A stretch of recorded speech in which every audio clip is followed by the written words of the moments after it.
3 বছর পর আমাদের ঈদগাহ মাঠে আমি নামাজ পড়তে আসলাম। বন্ধুরা দেখো কত বড় আমাদের ঈদগাহ মাঠটা। আমার কাছে খুব ভালো লাগে, আমি ছোটকাল থেকে ঈদগাহ মাঠে নামাজ পড়ি। বন্ধুরা দেখো তোমাদের কাছে কেমন লেগেছে ঈদগাহ মাঠটা, কমেন্ট করে জানাবেন। আপনারা অবশ্যই দেখেছেন। কয়েকদিন আগে আমি দেখলাম টাচ মোবাইলে ছোট্ট একটি বাচ্চা কয়েকটা বাচ্চা মৃত্যুবরণ করেছে গুলির আঘাতে।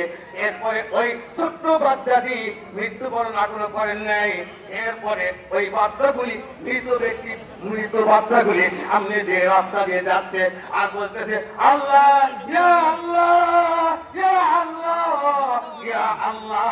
ছোট্ট একটি বাচ্চা, তাদের মা নাই, এমনি করে তাদের বাবা নাই, তাদের ভাই নাই। এই তালেমেরা তাদেরকে মার দিচ্ছে, মুসলমানদেরকে মার দিচ্ছে। এরপরে ছোট্ট বাচ্চা হলে কি হবে, আল্লাহকে তারা বলে নেয়। কথা ঠিক না ঠিক? সম্মানিত বলতে ঠিক।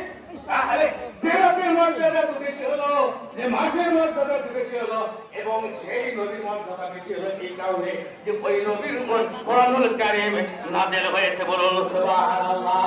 শুধু তাই নয়, ওই নবীর কাছে কোরআনুল কারীমের আয়াতে কারিমা বলে এই বছর পর্যন্ত যে ফেরেশতা আল্লাহ রাসূলকে দিল, সেই ফেরেশতা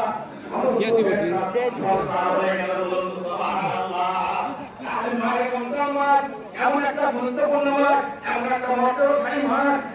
এরপরে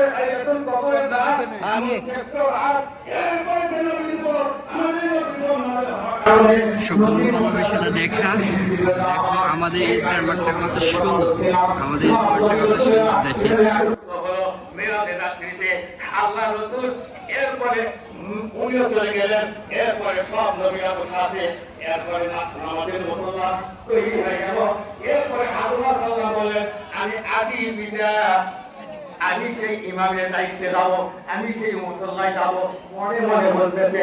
এরপরে জাতির পিতা হযরত ইব্রাহিম আলাইহিস সালাম, উনি বলতেছে আমি জাতির পিতা মিল্লাতা আবিকুম ইব্রাহিম হুয়া সাম্মাকুমুল মুসলিমিন। হযরত ইব্রাহিম আলাইহিস সালাম জাতির পিতা। 500 বছর থেকে যে জাতির